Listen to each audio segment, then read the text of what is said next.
All right, so welcome back for round two.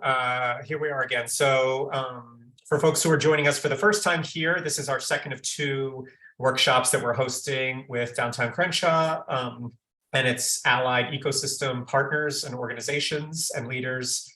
So for folks who don't know, I'll let the folks in Los Angeles obviously tell their own backgrounds and stories, but this is a report, the Crenshaw Community Control Report that was released after partnership with UCLA. And this report was released in June 2022. And as that report was released, we started reading it and had a lot of questions. And we thought, well, we probably have questions that a lot of others have as well. So let's see if we can get a dialogue going with these folks in Los Angeles. And then we thought, well, other folks probably also have some of the similar questions or either other questions that we in the Bronx haven't thought of. So let's open it up and have a little more of an open engagement. Last week we talked housing and community land trusts, also with a partner from Trust LA CLT, as well as Ms. Kim from the Liberty Community Land Trust. Today we'll be hearing from community leaders and report authors on the worker cooperative strategy and the development approach that this group of orgs and leaders are taking in Los Angeles. This is being recorded right now, as well as the previous one was recorded. So after the conclusion today of both, they will both be released and will be available. So folks who weren't able to see the first one will be able to see the first one. Folks who aren't attending today will be able to see this one as well. Great. And so this work, as we sort of described last time, obviously is taking place after a tremendous campaign that was waged in Los Angeles around the 40 acres in a mall, which all of us, I think, can agree is one of the better, if not the best, community control slogans of the recent era. And something that we've been noticing here and taking note of over the last couple of years is that we're seeing a lot of emerging energy around the country, around different efforts for community control, community wealth building, regenerative economies, solidarity economies, right? There's a lot of different words for describing our attempts at building next systems and economies that honor people over profits. And so we just, putting together a list of some of these, the ones that have been on our radar, not because they're the only ones, but because they're the ones we've been in conversations with and talking with either over email or in sessions like this. Some great work in Hawaii, the Ainaloha Economic Futures Collective in Seattle, Seattle People's Economy Lab, a great organization doing some really impressive work around participatory budgeting statewide with public dollars to build out community assemblies. Of course, obviously the Liberty ecosystem in downtown Crenshaw, who we're talking with today, our work here in the Bronx, the Chicago community wealth building ecosystem, which is being led by an advisory group of community leaders from across the city in Chicago, being funded by $15 million in federal recovery money. And so if there are others that folks want to share that, strike their, that hit their chord in their memory, please do share them. We're not trying to lift up these as the only models or examples, but just as a few examples of the kind of work that we are seeing traveling in this way.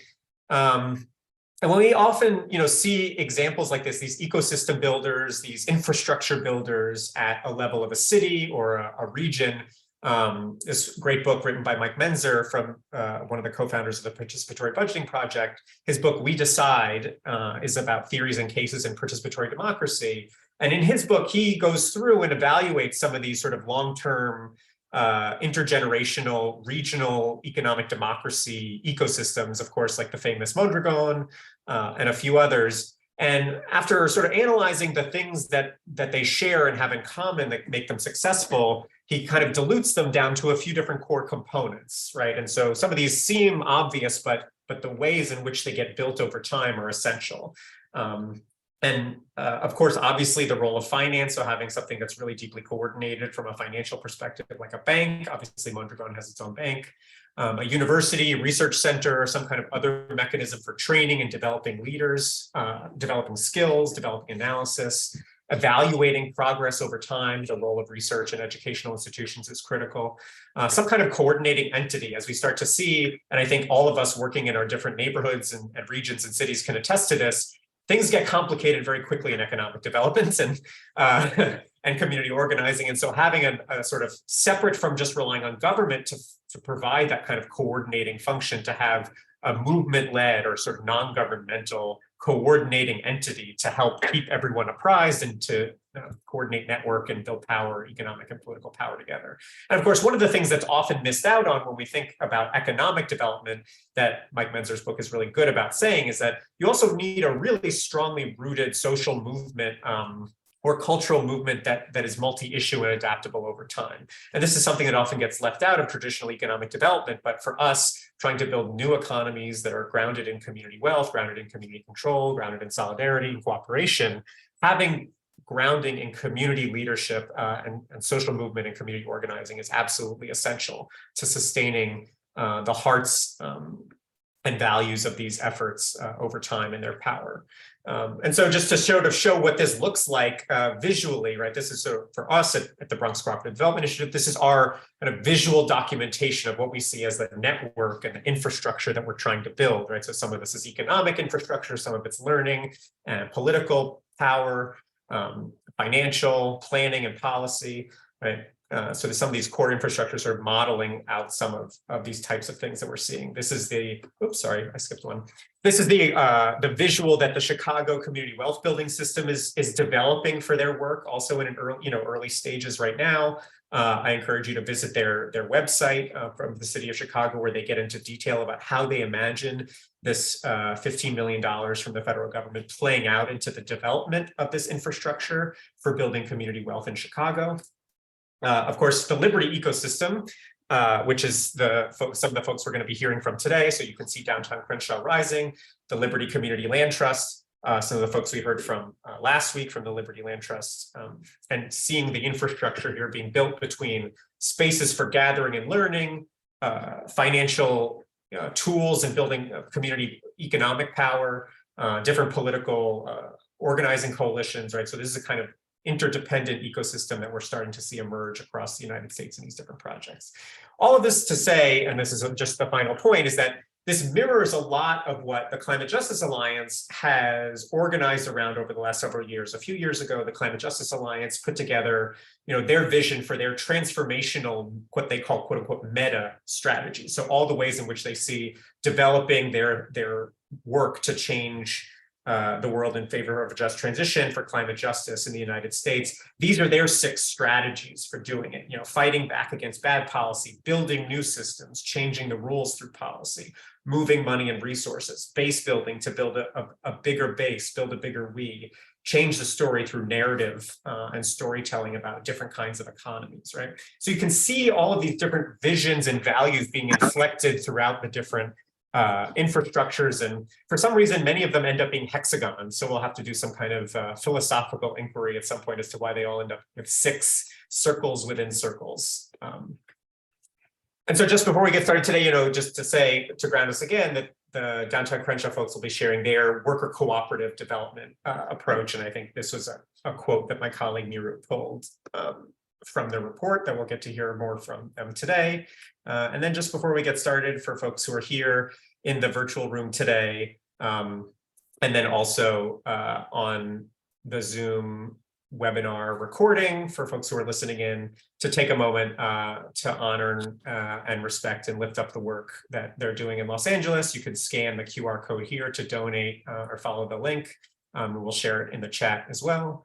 And with that, I'm going to hand it over to our friends from Los Angeles. So Jeff, if you want to take over from there.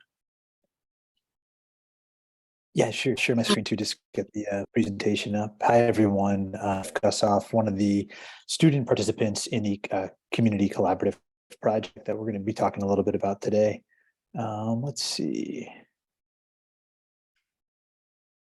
And just want to make green. Are people able to see the screen here? Yep. Yes. Okay. Excellent. So again, yeah, my name is Jeff Gussoff. I'm a public health fellow at UCLA, a part of the community collaborative. The collaborative, just to give some brief background, and we can elaborate on the details. The community collaborative is something that's been around for many years at UCLA with the urban planning department, partnering with community organizations seeking to build their capacity around particular issues and respond to certain questions and problems that arose in their work. And we specifically, in the winter and spring of 2022, just almost a year ago, started to work on this project around some issues around community control. And we had a group of community members from downtown Crenshaw and a group of students primarily from the UCLA Urban Planning School. And I was the one person from public health from that school. And I just have a list of our collaborators on this page. So you can see there's like a long list, almost 20 plus people, about a little less than half students and then community members working on this project. I'm here today with some great colleagues. Eve Fouché is here, and she is a member of Downtown Crenshaw and also very active in the work of cooperative development, played an integral role in developing this project in our cooperative subgroup that Eve and I were a part of. Dwayne White is here, board member of Downtown Crenshaw, and he's a wealth of knowledge about urban planning in Los Angeles and also the history and development of Downtown Crenshaw and how all that work came together. So it'll also be great to talk about that. And then Chris Tilley, the professor who facilitated a lot of this course, is also in attendance today. So we've got a great group for the question and answer. We thought it might be most helpful just to give some foundational background on the work that we did. So I'll give like a brief presentation on some of the work, trying to provide some of the highlights, and then happy to go into more detail or talk about other topics that are most related to the organizations you're all working with. So with that, I'll get started. And then once we finish the presentation, I'll let my colleagues from Downtown Crenshaw and UCLA give a little bit more detailed introduction about their work, so that you know different questions that they might be able to answer.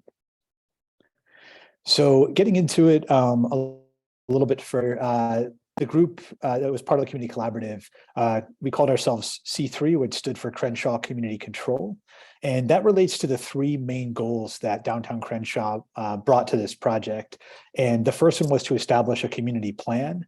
The second one was to propose recommendations for community ownership through property acquisition. And that was really the focus of last week's panel with BCDI, where we talked about the community land trust and other property ownership strategies. And today's focus will be really more about that third aim, which was how do we build a worker cooperative ecosystem in South Central Los Angeles? And then the research methods I'll go into a little bit more detail later, but we did some interviews, some case studies, and even developed some digital tools as part of the collaborative.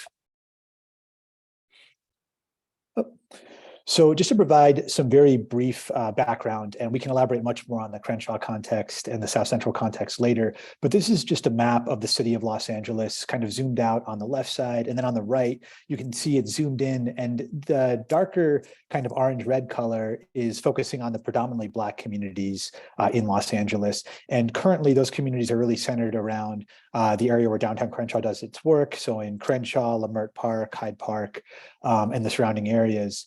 And that area is really under attack and in crisis around displacement. And I know it's been seen in many places in LA. Housing prices, as in many places, have shot through the roof, but they were already high even before all that. And so there's a real crisis of displacement around housing and also around employment, and really incredible cultural centers of Black life and community are every day kind of being under attack by these forces of displacement.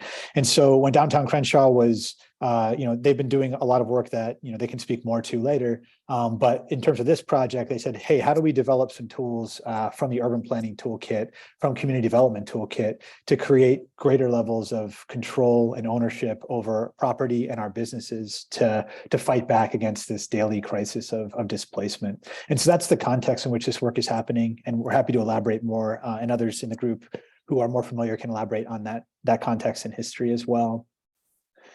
So want to dive into the worker cooperative piece, which was one of the central focuses of the report. I know a lot of the folks on this call are very knowledgeable about worker co-ops, but just to provide a definition so that we're all working on the same page.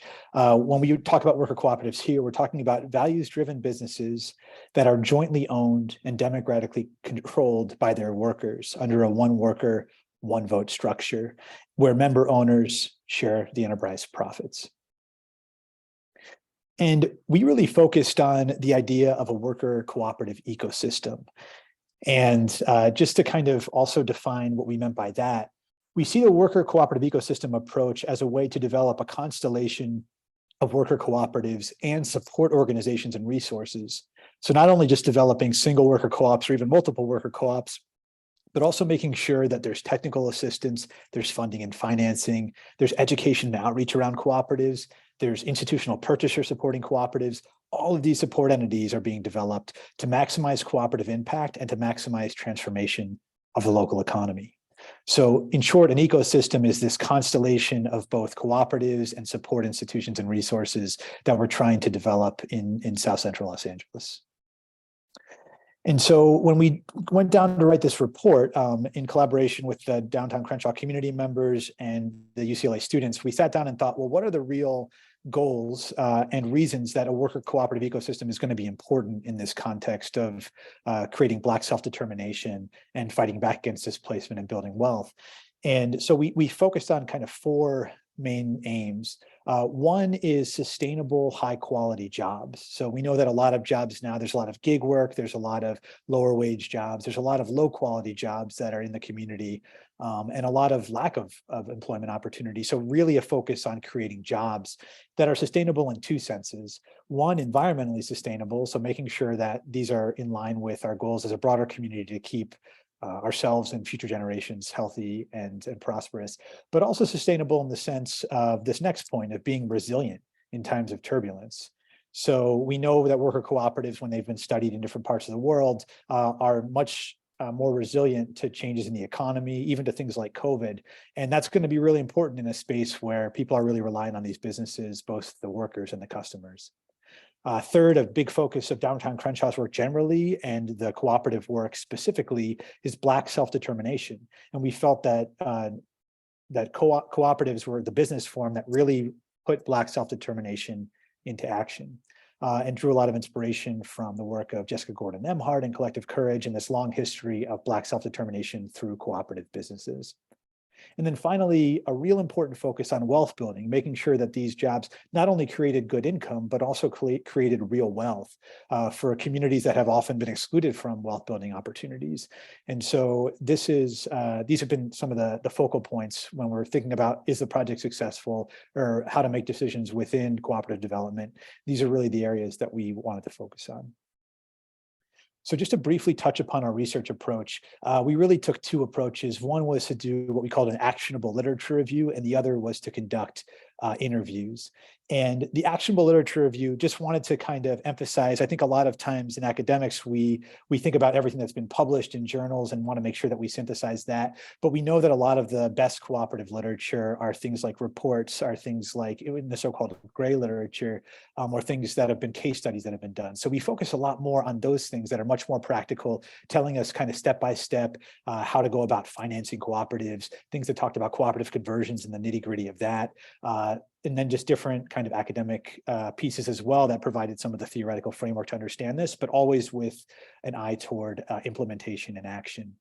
And then our interviews, I'm sorry the font is so small here, but just to provide, this is the list of interviews that we conducted. And I wanted to include it here just in case your organization is interested also in some of the aspects of this. It might give you a sense of people that might be helpful to talk to, because they were certainly helpful for us to talk to.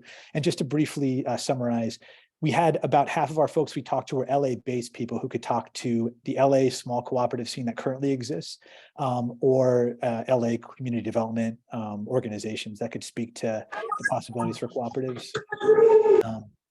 In addition, we also talked to people who had expertise in particular areas. So cooperative conversions, we spoke to Sean Randolph at Obron Cooperative. We also talked to Jeanette Webster, who's the investment officer at, excuse me, Evergreen Cooperatives, about the conversions that they've been doing recently. We talked to people in the finance of cooperative space, so Jane Hatley with a self-help credit union, as well as Gilda Haas, who is both involved with local LA co-op development and also involved with the Seed Commons financing of cooperatives. We talked to Stacey Sutton, who I believe was at the last event last week, who has done some incredible academic work and also practitioner work on thinking through the different ways that cities develop cooperative ecosystems and support structures. And then last but not least, I'll mention that we talked to Evan, which is how we got to kind of learn about what was happening in the Bronx and how did we got to connect on this project. And a lot of this work has also helped us to kind of cross-pollinate and learn from what others have done. So much of what we're presenting today is based on the good work that others have done, and we hope to kind of spread our learnings to others as well. But if you'd like to find out, how to get in touch with some of these folks, I'd be happy to follow up about that as well. And then just one last thing to mention about our research approach. It was really a combined effort between the UCLA students and the community members from downtown Crenshaw at all stages. And that's at the stage of defining our research question, at the stage of conducting the interviews together and putting interview questionnaires together, at the stage of writing up our findings and deciding what was most important to share. And that was really important because, especially as a student who's not originally from LA, knowing which questions to ask, knowing what was important, knowing how to present information in a way that's going to actually be useful to people in our context, it was crucial to have our community members very involved at all stages of the process. So just to briefly go through some of the 4 areas of focus of our report, and the report is available in executive summary and also the full report for anyone who would like to review it more detailed. But the 4 areas we focused on are new cooperative development, cooperative conversions, cooperative financing and funding, and lastly, cooperative outreach and advocacy. So just to start off with the new cooperative piece. So a new cooperative referring to a business that's brand new and is worker owned in the way we described it, one worker, one vote, and workers own and control the business. The benefit of this approach of creating a new cooperative is that from day one, you have a cooperative culture and a cooperative structure within that business. You can build and grow the business from that cooperative foundation. But a big challenge of it is similar to the challenge of starting any small business. It takes a lot of time. You have to identify suppliers, customers, do market analysis, and it takes a while before you can become profitable, which can be a challenge as you're building the co-op. And also financing a new business can be challenging, especially when you don't have people who are going to have an equity stake from the outside, because we want the workers to be worker owners of the full business. And specifically in LA, a local challenge that we had is that there are very few Black cooperative developers in LA. And so that has to also do with the fact that there's very few co-ops in LA. So people haven't really had a full experience with being in a co-op by and large. And then lastly, we looked at what the opportunities were in LA, and we saw, well, there's several promising industries where a co-op might be very successful. So around food service or food preparation, LA has a large manufacturing sector that could be a potential target for co-ops. And so we did think that there were some real opportunities for new cooperative development. Just to speak a bit to cooperative conversions, a lot of you may be familiar with this model, but instead of starting a brand new business in the cooperative mold, a conversion is where you take an existing non-cooperative business where the owner either wants to leave the business or to sell it to their workers, or wants to become a worker owner alongside their employees and turn it into a cooperative. This is an increasingly popular way of developing cooperatives through this conversion process. And a big benefit to this is, unlike starting a new cooperative, the business is already financially successful. It means they already have suppliers, they already have clients, they have already proven themselves that the business model works. And so that's really helpful and can also speed up a timeline of trying to develop a cooperative once all that is in place. But there's also a challenge that comes with conversions, which is that you have to break old habits. If people are used to working as employees, I worked with a worker co-op in Philly, and one of the guys I worked with said, you have to kind of change the chip in your brain when you're thinking about being a worker owner as opposed to an employee. And so getting into those new habits can be harder if you were kind of enculturated into the old habits pre-cooperative.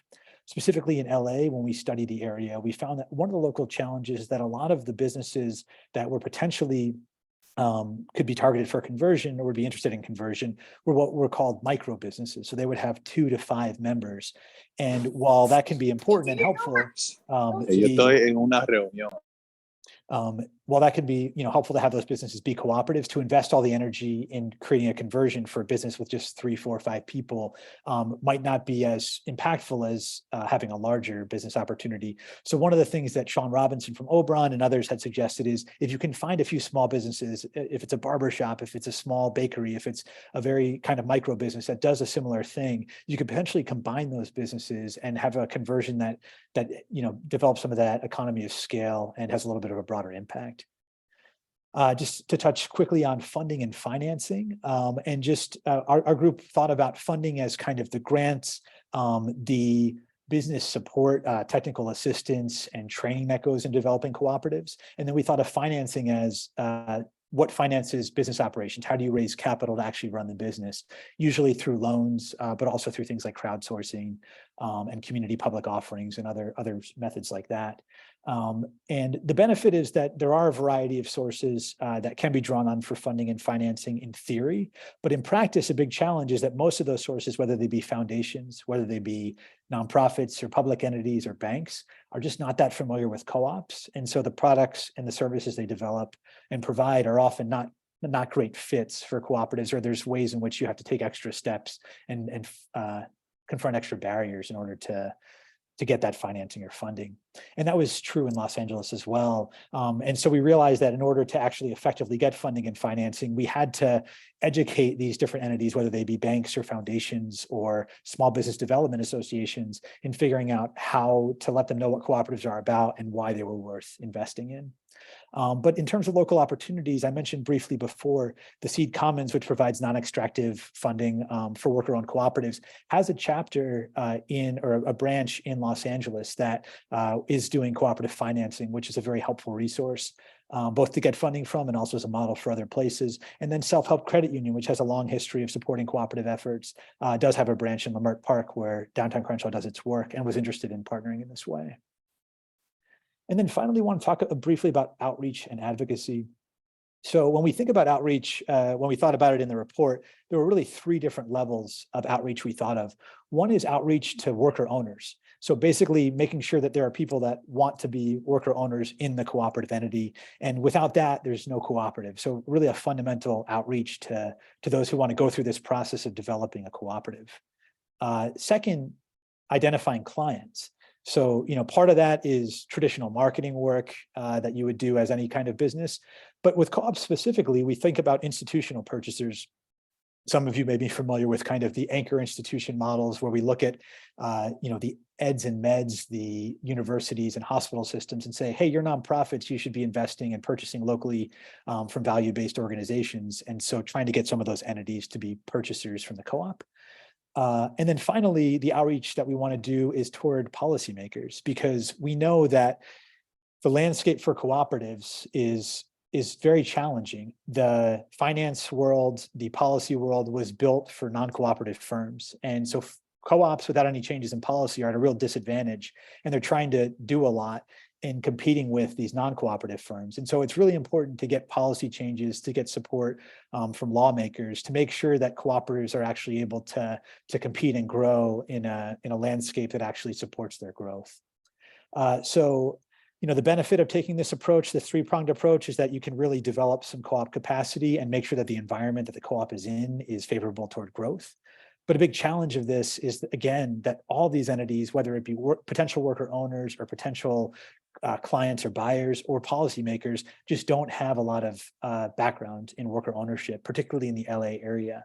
So we found that we have to kind of do this educational work at the same time as doing this outreach. And there are some we found some important opportunities in Los Angeles. There's some great recruitment networks to find worker owners. Some of these were particular church communities that we were connected to or had gotten in touch with, and also the Black Hospitality Worker Center. So there's some networks that seem primed for identifying worker owners to be part of Black-led cooperatives in Crenshaw. There's also some great anchor institutions, or some potentially great partners in anchor institutions through UCLA, USC, Charles Drew University. So these are kind of untapped resources of potential buyers that could support a co-op. And then finally, downtown Crenshaw has done a great job of getting solidarity economics, of getting community ownership on the radar of people who think about policy and community development. And there's a few other organizations in Los Angeles, like SAGE and others, who have started to talk with this language of community ownership. And so some of the policy language is starting to evolve in this direction, which has been helpful for making particular asks to support cooperatives of policymakers. So the last piece I just want to highlight from our report, and then I'll pass it on to my colleagues in a question and answer, is around this idea of a cooperative ecosystem. And as I mentioned before, the cooperative ecosystem is not just about developing a one-off cooperative or even a group of cooperatives, but a whole system of support around cooperatives, the likes of which you see in Mondragon in Spain or in Emilia-Romagna in Italy. And so Project Equity came out with this report, I believe about 5 years ago, about cooperative ecosystem development. And they had this really helpful tool, which is a cooperative ecosystem scorecard. And you could see kind of a small snapshot of what it can look like. The full scorecard's a bit longer, and I'd be happy to share that with anyone interested. It's also available on Project Equity's website. But what we did is we took this tool and we ranked our ecosystem in LA based on all of these different elements. And examples of elements that they ask about are like member skills and capacity, financing opportunities, technical assistance resources in your area, people who are cooperative developers. And so we went through each piece and we said, all right, on a scale of 1 to 5, where are we at? And, you know, in the US, hardly anyone's at a 5, but some places are at maybe a 3 or 4 if they're really developed. And a lot of in LA was at a 0, 1, or maybe a 2, just because LA doesn't have as much of a developed ecosystem. So in terms of looking at our scorecard, LA is a relatively young cooperative ecosystem, not as developed as other cities are. But there are some strong cooperative developer entities that have been around for some time and have been kind of learning the ropes and navigating how to support small co-ops, even though there's only very few small co-ops. And so that was a real resource and some dedicated, experienced people in that space. There does seem to be advocacy opportunities based on kind of the groundwork that Downtown Crenshaw and others have laid around this momentum of developing community ownership. And then finally, we found that the institutional buyers in UCLA, USC, some of our other health systems and university systems are kind of primed to be advocated for, to be purchasers. And some of them have actually expressed interest in being purchasers from worker-owned businesses and Black-owned businesses in Crenshaw. So that's a very kind of brief highlight of some of the main takeaways from the ecosystem approach. And this is just a tool that can be used in other communities to kind of see what makes sense. So in conclusion, the recommendations that we made from this assessment was that because of the relatively young ecosystem and not fully developed ecosystem that LA has, there has to be some real groundwork done to develop some of these support institutions while developing cooperatives. And so we kind of came upon what we thought of as like a bottom-up developer cooperative approach. And what we meant by that is that it's going to be really important to have an entity that starts by developing a demonstration cooperative. So one successful worker-owned business that really can show people, both potential worker owners, what they can gain from this, and also other entities and institutions in the community of what a worker cooperative is, that you can point to that and say, that's the example of one that exists and is doing well. And so with the demonstration cooperative, it will also have the benefit of kind of developing partnerships. And we had this idea of kind of this demonstration cooperative will make the road by walking. It'll develop kind of the essential partnerships with banks, with foundations, with small business development entities in terms of technical assistance training. And by kind of developing those relationships, by taking out those loans, by getting those trainings, by designing those interventions, that will lay the groundwork for future cooperatives. So we know it's going to be kind of an uphill push for the first time around, but really focusing on doing things in a way that creates a precedent for additional co-ops is a big focus of this developer cooperative approach. And also very importantly, the idea was that the worker owners from the original cooperative, at least some of them who have interest in it, would be kind of positioned to become cooperative developers for future cooperatives. And this is borrowing from what Arizmendi cooperatives do in the Bay Area and other cooperatives have done. Because the feedback we kept getting when we talked to people from co-ops about how do we find good cooperative developers, they said the best cooperative developers are people who have been worker owners and have been through the process. And so having people in the demonstration cooperative that can go on and kind of spin off other co-ops was the recommended approach. And then finally, the idea is that once a few co-ops were able to be developed and once some of these support resources we could create some precedents for, you could start to have some shared back office services to have some efficiencies of scale across the co-ops, whether it be marketing or accounting. And this is similar to what's done by Center for Family Life in Brooklyn and several other cooperatives. Evergreen has some level of this. So the idea is to kind of build some initial groundwork and then kind of build on that momentum by having a hub of back office services among several co-ops. So I know I went through that pretty quickly, very happy to go through details. We just wanted to give an overview of the report and would again just love to thank all of the participants in the collaborative, our community members, our other students, Professor Chris Tilley, who's here, and Pamela Stevens, who's a PhD candidate and our TA for the course, played a really helpful role and crucial role in facilitating the collaborative, and just the Crenshaw community more broadly. What we're trying to do is building on the amazing activism and work that's being done to push back against the forces of displacement and create a real community control in Crenshaw. So with that, I will turn it over, maybe if it's okay for Eve and Dwayne and Chris just to briefly introduce themselves, and then maybe we could open it up for questions, if that's okay, Evan. Yeah, absolutely. I was going to sort of offer the first question, which was to ask Eve and Dwayne to do exactly that. Eve, by all means, Eve.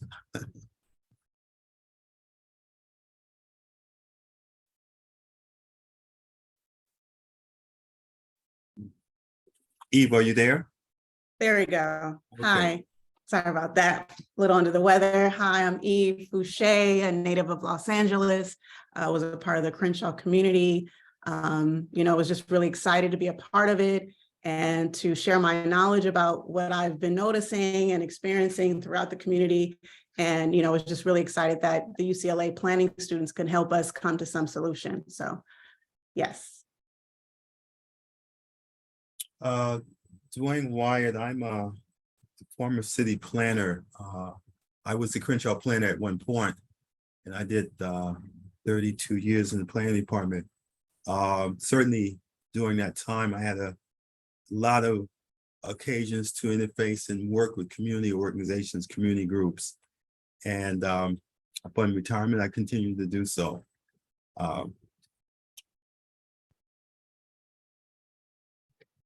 Thank you both for sharing some of your afternoon. We spoke with Ms. Kim last week, who Yes. I know, on Eve, I know you were on the call last week too.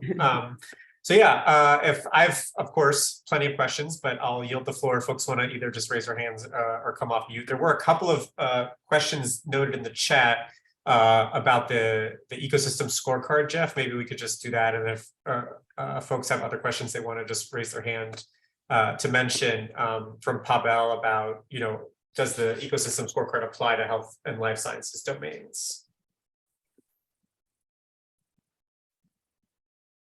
Sorry. I think the biggest connection I saw with the healthcare and life sciences domains was in that role as institutional purchasers.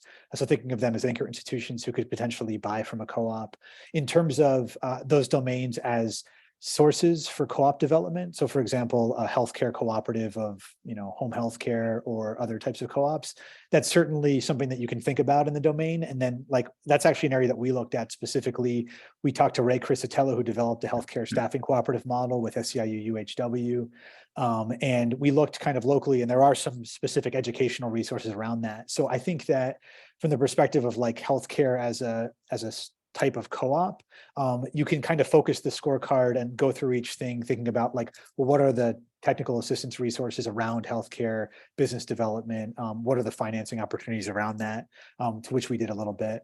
But Pablo, does that answer your question, or was there another part to that? Hey, Jeff, Pavel Delgado here. Yeah, it answers my question in part.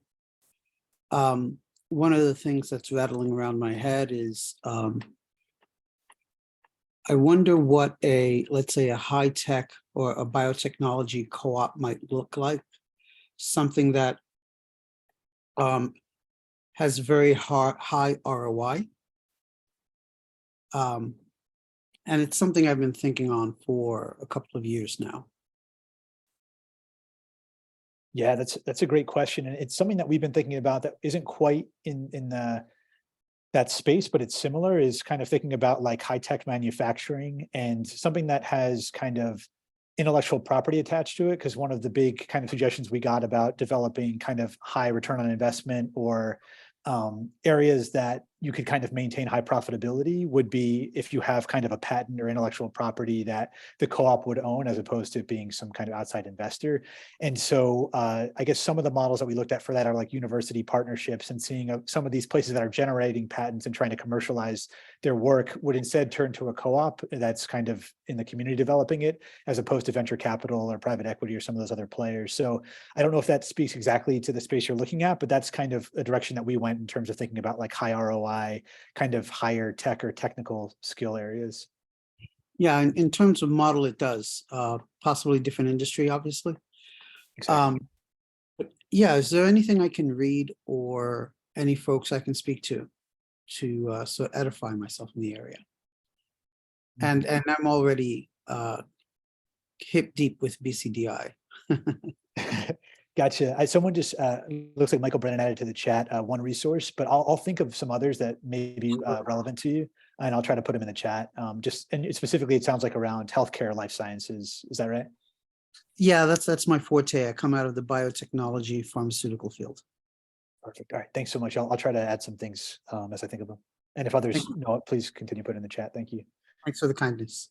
Yeah, and there was a question from Rachel in the chat about the demonstration cooperative sort of approach. And Rachel, of course, obviously chime in if you want to add to this, but to hear you speak more to the demonstration co-op idea, including any examples or like the type of business that you, if you've gotten that far, either from an entrepreneurial standpoint or from like reading other models, like what type of business works well as a demonstration, like, you know, based on, is it based on a snowball effect of like, who do you have access to already? Who are the entrepreneurs in your network? Or is it something you do intentionally? Oh, you pick a certain sector based on an analysis, something like that.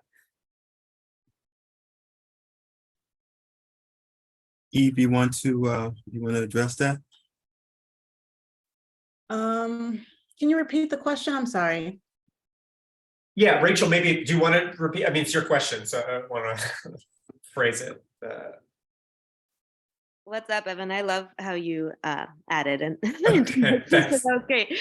Yeah, I mean, I'm curious about any more examples about demonstration cooperatives, like historically or anywhere that you've researched them. And I love what Evan added in about like industry specific or where to start or like who might be in that. I mean, other than knowing that worker owners are the best developers, I'd love to hear more. Mm. Hmm. Well, certainly, some of the more successful, I think a co-op and successful, anyone starting a co-op, I think is a demonstration project, to be quite frank. And some of the more successful ones have been grocery market co-ops around the country. Certainly there are other ones. There are a number of corporate co-ops, but doesn't share the fundamental value that we're espousing. With respect to what we're doing in downtown Crenshaw, we looked at Arismendi's Bakery. They're based in the Bay Area, San Francisco area, and it's a network of bakeries all under the Arismendi brand, and they appear to be fairly successful. So we thought that we would basically take a page from them, learn from them, and replicate a standing successful model. So thusly, we decided to go with a quote unquote bakery pizza shop. And the idea was because there was already a successful model up north, then it would help us escape some of the growing pains that you have when you start a new enterprise. So far, so good. And the plan was, once the training was done, that we would build a new store for the co-op. One of the things that the demonstration project for us is critical that it's successful, that it has the impact of capturing people's imagination in terms of possibility. And I just wanted to kind of piggyback on the young man's Pablo's notion about biochemical biotechnology. We're looking at investing in a in a prefab plant to bring to South LA, potentially. And we're looking at that because, but per the meeting last week, you heard about our experiments with ADUs, accessory dwelling units, and what we're doing with single family dwellings with respect to ADUs. And so a prefab plant would serve to provide the ADUs for our housing initiatives. So, and then also we're looking at potential of a solar panel plant. One of the things that we know that with respect to smaller little community cooperatives, it's not going to substantially impact the jobs landscape, but what it does, it again raises the notion of possibilities. It shows what can be done when people organize themselves and their resources, and we need that because we're going against the cultural grain in this country, which is centered around individualism. My business, I'm the boss, I make the decisions. To one of what we call a solidarity economy, whereby we begin to engage in a kind of cooperative strategy of community and social life. So I'll just say that as we pursue this solidarity economy, or these strategies to achieve a solidarity economy, the bedrock, of course, will be co-ops, but it's not our only strategy. We're looking at developing strategies whereby we can invest in local up and coming enterprises. We think that what we need to do is quickly, as soon as we can, engage as many people as we possibly can in this solidarity economy notion. So we can have local community people invest in a local barbershop, have some small ownership into that barbershop. It creates a different kind of relationship and a different kind of notion in terms of what's possible on the part of people who live in these communities.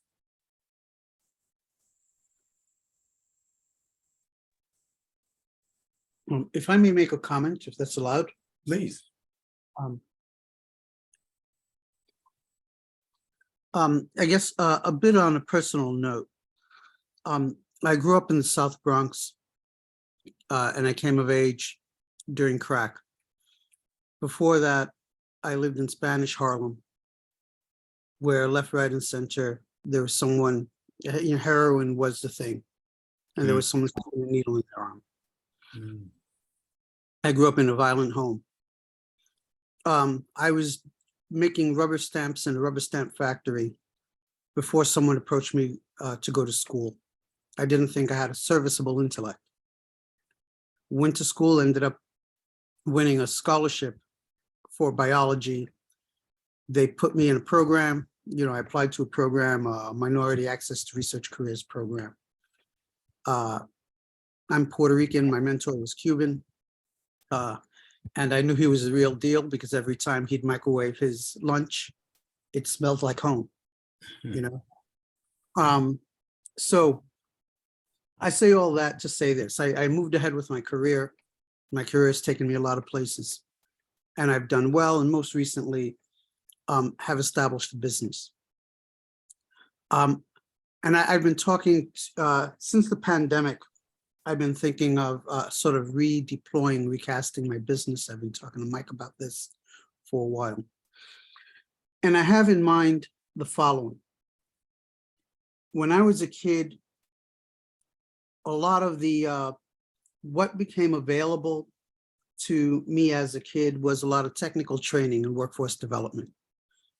They teach us to fix copy machines, do all kinds of work, mostly in dying trades and small numbers. They would get the mass, lots of bodies in the door. And I think these kinds of jobs might be important, but I also believe that it may become very important for us, folk of color, for women, for Appalachian whites. It may be important to build high-tech concerns that may employ very few people, but may feed back significant wealth into grant programs that we might control, and things like that. Areas we could disperse that money downstream. Things collected from IP, from sales, from what have you. So that's what I've been occupying my time with these days, trying to think that through. So I think attacking it from both levels, from very small mom and pop shops, which we need, because cumulatively they make an economic impact.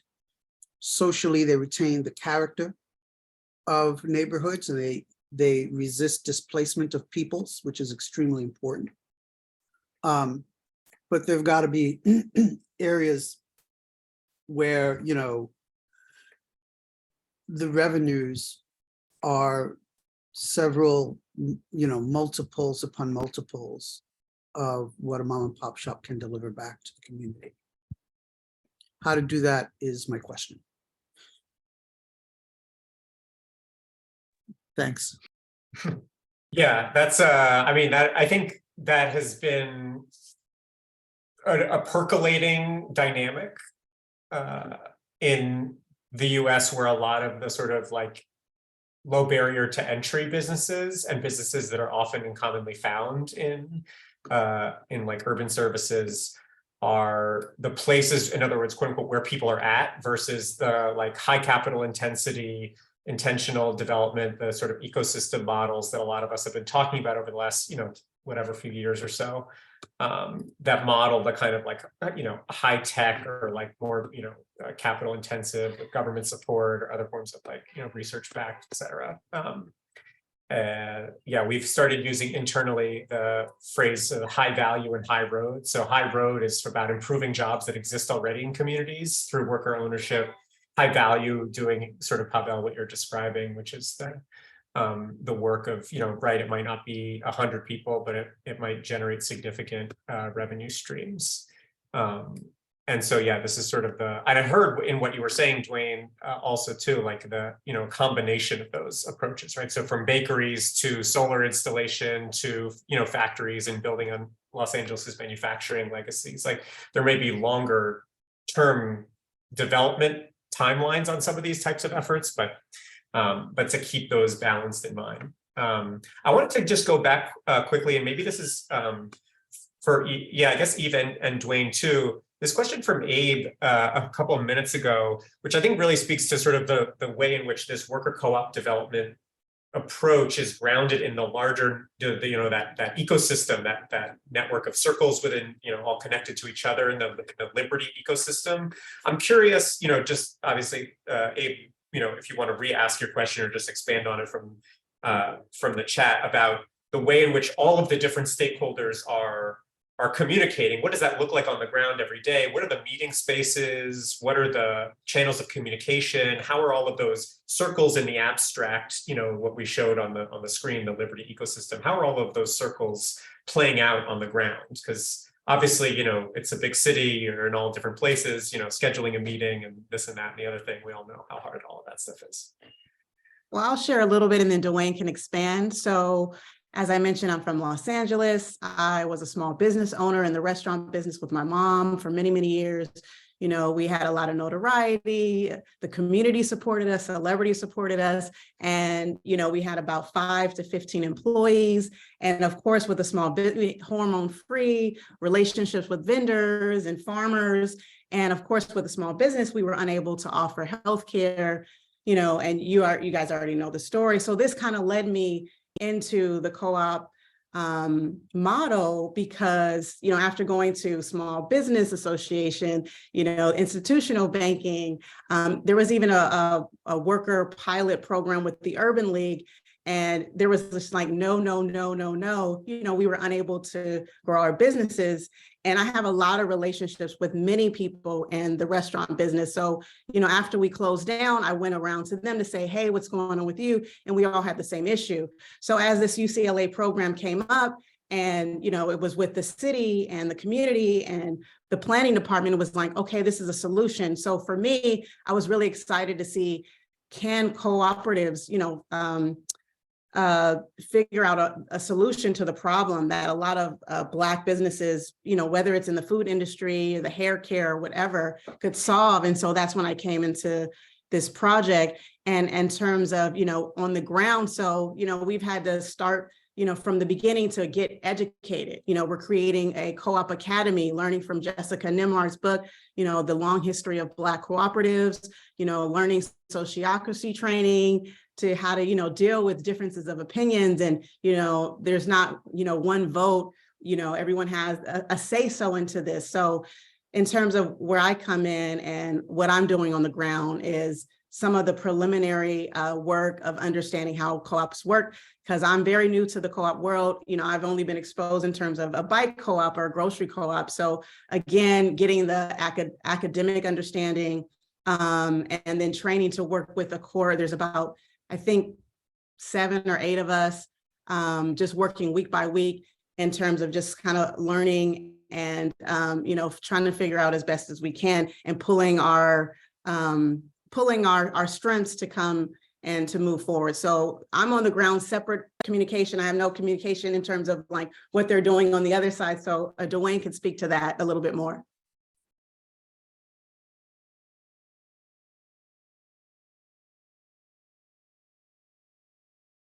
Oh, Dwayne, you're still muted.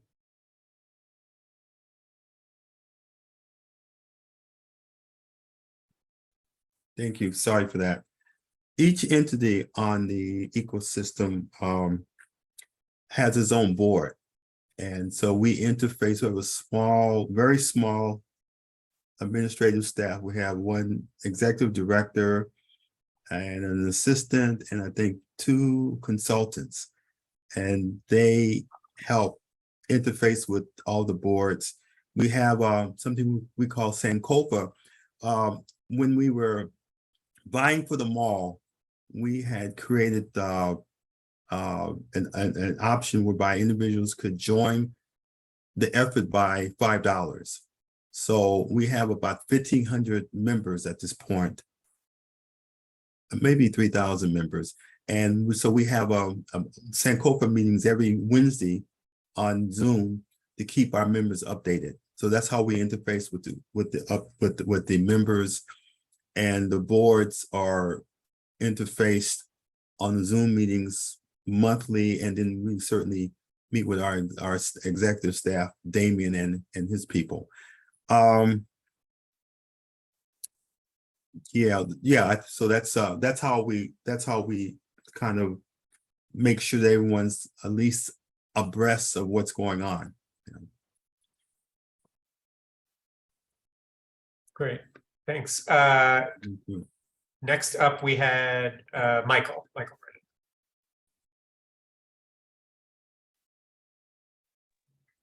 Hey everybody.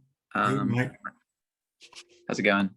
Hey. My name's Michael. I work for the Federation of Worker Cooperatives. I'm making some dinner right now. Sorry, I've been off camera. I'm based on the East Coast in DC. Yeah, I just wanted to ask a pretty straightforward question in terms of how the project has intersected with the public banking effort in Los Angeles. I was involved with a research project there last year for the Democracy Collaborative, which I can drop in the chat for anyone who's interested. But I think a lot of these questions are on like higher capital cooperatives and how do you like plan for them and develop them, and like how do you work with different institutions to like make that real. It feels very relevant to the public banks conversation as well and how that's developed. So thanks. Yeah, we haven't. I mean, to be quite frank with you, we've been so immersed with just trying to get this up and running, to be quite frank, and trying to, organize community around achieving the mall, and then having to pivot. We're still, by the way, we're still legally looking at our options with respect to the mall. I would imagine that that we had the highest bid for the mall, and they just simply would not sell it to us. So there's but having said that, we moved on, we moved forward with a housing initiative, and with our cooperative and other things that we're trying to get done in terms, and we're still setting up some of our organizations in the ecosystem. You know, we're still setting up our impact fund, our community investment fund, and but with respect to the was it state bank? Is that what it was? Michael, was it state bank or community bank? It was the public banking initiative. Public banking, yes, yes. I've been kind of tracking that. We're watching that. We're very enthusiastic about it and incredibly supportive of it. It's a time. It's an idea. This time has come, to be quite frank, and but we haven't really, you know, played any particular role, unfortunately, because we've just been so immersed. But very supportive. Want to see it happen, and at some point want to get involved.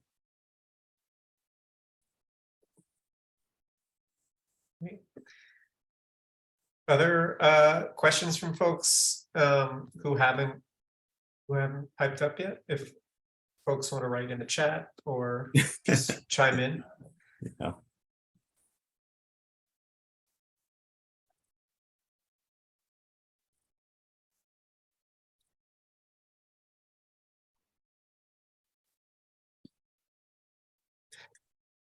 You mentioned briefly about the sort of lack of existing co-ops on the ground. I'm curious if of worker co-ops rather, I would say. I'm curious, first of all, just generally, what is the cooperative landscape look like in Los Angeles? Not just worker-owned businesses, but is there a existing, you know, even if it's small, an existing community of food co-ops or credit unions or housing co-ops are big in New York City, for example. But my sense, and I haven't spent a lot of time in Los Angeles, is that housing cooperatives are not particularly common outside of the New York area or the Northeast generally. But I'm just curious, you know, from the broader perspective, because you're talking a lot about how you have to, and so much of solidarity economy thinking and organizing is about other ways of being and doing. So I'm curious, what other, you know, resources and networks of groups of people you have to draw on of oh yeah, the credit union, or oh yeah, the food co-op, that exists in LA generally, not just necessarily in Crenshaw, but just in LA. Yeah, it's a co-op desert. I'm sure I love the food desert. You know, we have one of the most successful, I think, co-ops probably in the western part of the United States in Co-Opportunity. But unfortunately, Co-Opportunity hasn't really played that role of interfacing and being, you know, and being a light for other co-ops. They were kind of insular, very successful. You know, they're in affluent communities. I think the first one is Santa Monica, and they just built a new one in the last few years in Culver City. But they haven't really played any kind of role in interfacing and being encouraging. We're certainly going to reach out to them at some point, but unfortunately, not in terms of. I think we have a few co-ops in San Diego and up north in the Bay Area. It seems to be a lot of much more representation in terms of the co-op movement than Southern California. What do you think, Jeff?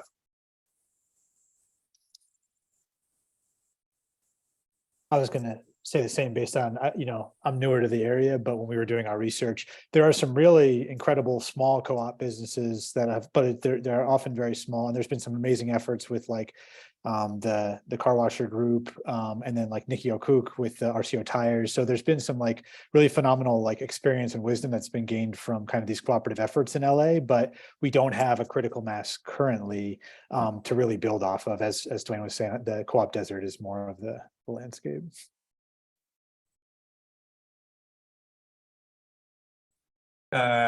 Looks like Janine just asked a question about educating community members and institutions, even just the possibility of worker cooperatives. Are there accessible materials either that you've drawn on from elsewhere in the US or that you've developed for yourselves around sort of in community spaces or otherwise for talking to people about worker ownership, about the broader concepts of solidarity economy, cooperative development, et cetera?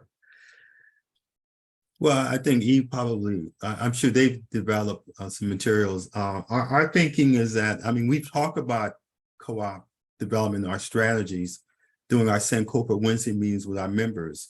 and amongst ourselves. But at the end of the day, there's nothing like an example, and so when people see a co-op, when people are able to invest in a local business and that business performs and provide the needed goods and services at a level, beyond this kind of mom and pop presentation, at a level that people come to expect, then I think that we're really beginning to create the kind of culture and the climate that we need to have to grow the ideas of co-ops.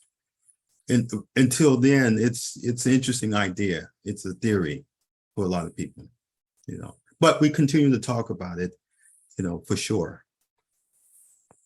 And, because it is Black centered and, the Black community is displaced, and a lot of the co-op methodologies, at least in the States, they've been predominant in Northern California, where there's kind of an affluent hippie culture. So a lot of that doesn't translate to us. So I think using the work of Jessica Nimhard and Gilda Haas, excuse me, I don't know how to pronounce her name.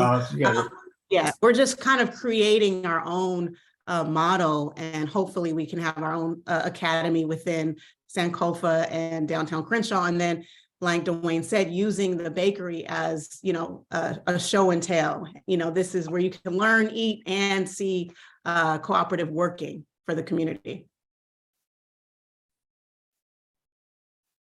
Yeah, that cross fertilization, that cross-pollination of the learn by doing and learning at the same time. The idea that the business, the cooperative enterprise, is both a space of education and a space of economic activity is really critical, and very much in the vein of cooperative education and democratic education, to learn by doing. Absolutely. Yeah. Other questions from folks in the chat? I mentioned this more so in the first webinar, but we're slated to go until 7 Eastern time. We don't have to. If folks don't have any more questions, we can release you all early. But I wanted to make sure there was space for folks to ask their questions while I have some of the team from Los Angeles on the Zoom. So I wanted to just one more go around to ask if there are any other questions from folks. Well, what you're doing, I will acknowledge our good friend Chris Tilley, Professor Chris Tilley, who's been an incredible supporter and advisor to our efforts, and so we value the work that Chris is doing at the university. Yeah, it's really powerful sources of partnership from universities when those resources can be mobilized, from the student resources to the actual space of the university to potentially the actual economic resources of the university. We have not had success. I think Michael was alluding to this in a chat point he made earlier. In New York broadly, there has been very little movement outside in the anchor, the quote unquote anchor development space. And yeah, there's a lot to get into there around, how to crack those institutional barriers. Oh, sorry, there is one more question from Abe. This is sort of like a co-op ecosystem question, and I guess it might be more of like a design or a hypothetical question if you don't have existing or active co-ops. But the question from Abe is, how do you imagine some of the surpluses from the co-op businesses, when the profits are generated, going back to the developer cooperative that you were describing, or other loans and fees that accrue from the ecosystem that you're describing, the impact fund, or et cetera. Oh, okay. So it was how do we imagine how we're going to utilize the surplus or the profits from the co-op? Yeah, I mean, I think it sounds might be more of a hypothetical question, or how are you imagining that happening if it hasn't started actually happening yet? But that was the question from Abe is around, like, once there are cooperative businesses generating profits and surpluses, how do you imagine those recirculating in the network? Well, I think I believe, and Eve may be a little bit more in touch with it. I know there's a co-op, there's a principle that talks about how surpluses are reinvested back into the community once all the other issues are met. Everyone's paid and what have you. I think that I know, I don't think, I know that we plan to create a network of co-ops looking at the Mondragon in terms of having them all connecting as a part of a larger entity, or and so I would imagine that our co-ops will probably, once all the other issues are attended to with respect to the business, that I would imagine our co-ops will probably reinvest into themselves and into our larger community cooperative efforts. Yes. Precisely. Great. Thanks. Any other last questions? Going once. Class gets to go home early, huh? No, sorry. Oh, wait, no, hold on. Michael put himself on stack. Oh, okay.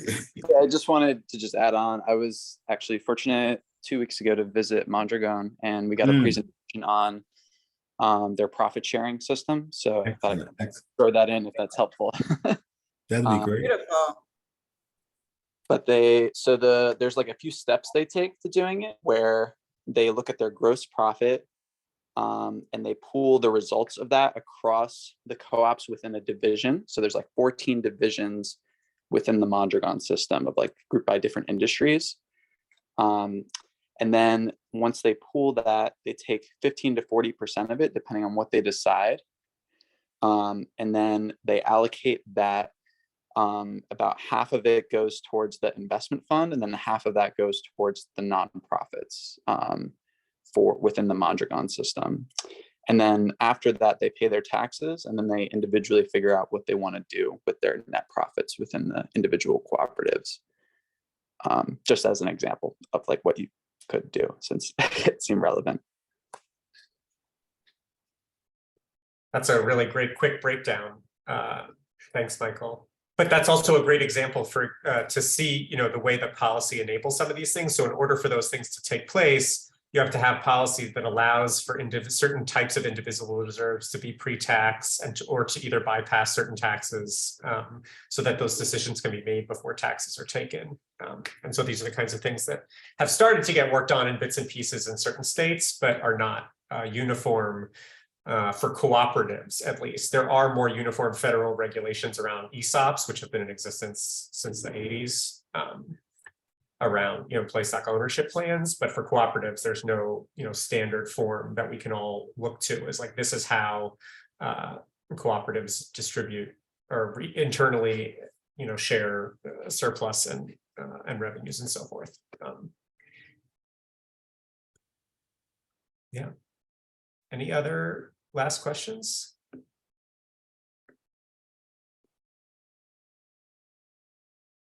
Awesome. All right, well, then in fact, Dwayne, yes, we do get to go home a few minutes early. Really appreciate you all coming and joining on. Eve, thank you for joining both sessions. Jeff, also thanks, and Chris, thank you for joining both sessions, keeping us company and answering questions, providing thoughts, guidance, resources. Folks, don't forget the donate link. I'll share that again here in the chat to support the ongoing work of the Liberty ecosystem in downtown Crenshaw. Really inspiring work. I think you lit a big light with the campaign for the mall, and really excited to hear about what keeps happening after that.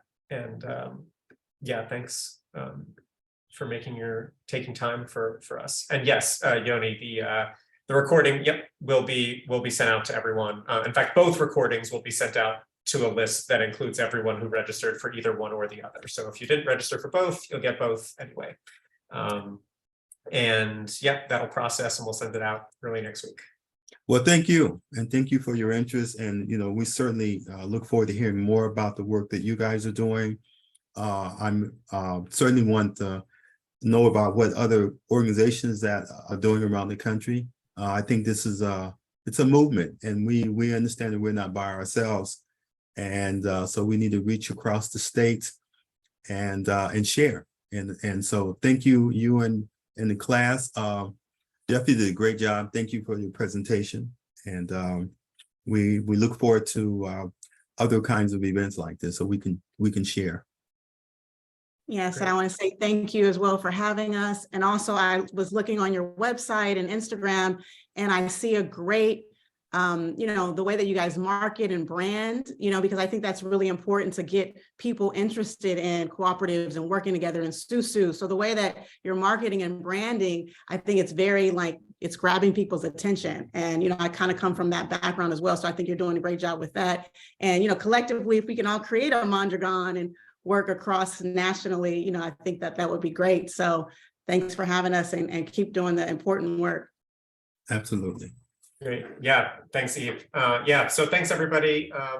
Appreciate you all joining, and look out for the email next week with both of the Zoom links. And everyone have a good evening. Okay. Thank you.